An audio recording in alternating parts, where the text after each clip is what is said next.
The Weekend in Jacksonville is presented by Stonecore on Phillips Highway, your one-stop choice to beautify your home. With pavers, stonework, outdoor kitchens, fireplaces, pergolas, and more.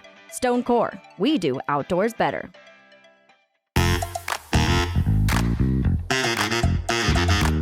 Hello, Hicken here, ready to talk all things Jacksonville sports. Coming up for a beautiful weekend here in Jacksonville, FLA, brought to you by Stonecore, as always. All right, start with the Jaguars. 3 weeks until the draft.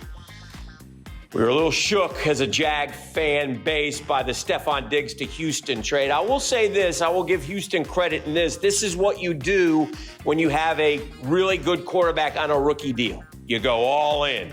They've gone all in with Joe Mixon, Stefon Diggs, Danielle Hunter. They've gone all in.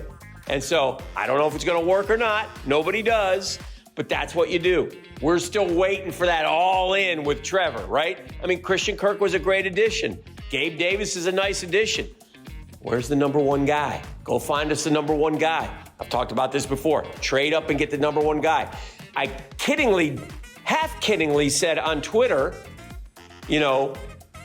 call the Vikings about JJ, the guy we should have drafted when we took Caleb Chase on, but that's a different story. Listen, it can't hurt. I mean, could you imagine Justin Jefferson, Gabe Davis, Christian Kirk, Evan Ingram? I can imagine it, and I like what I see. Jags need good players, stars. Go find us the number one receiver. If you got to trade up in the draft, trade up in the draft. If you sit at 17, look, you're going to need corners too. You're going to have to get a corner. Are there more wide receivers or are there more corners available? Probably more wide receivers in this draft. So it'll be interesting to see what they end up doing. But do something. Get proactive. Make things happen. You halfway got there with the Ridley deal, but then you let him leave. But that's another different story. Anyway, we'll see what the Jags do. We're getting closer and closer to the draft. Spring practice going on in college football. Listen.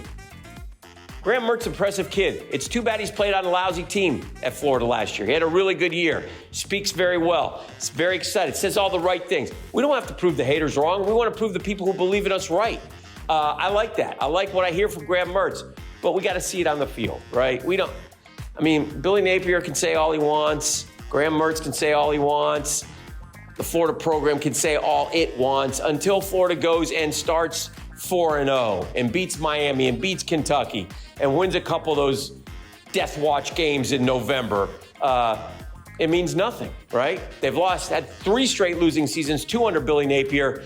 Napier thinks it's built. We're going to find that out. FSU, can they maintain? I don't know. They got a new quarterback, a lot of new faces, got a good grip on the transfer portal. Spring ball, interesting. Keeping an eye on it, observing what's going on in Gainesville, observing what's going on in Tallahassee. High school sports, man, baseball and softball, and lacrosse, full out. Enjoy it. Go find a game. I've been to about 4 high school baseball games this year. I love them. They're fun to watch. I go watch my son's old school, Providence. Been out to watch Creekside play. I like watching different schools play. So go out and watch high school baseball. It's great. It's a great time of the year. Spring has sprung in Jacksonville, FLA. We'll talk to you next time on Jacksonville's Weekend in Sports.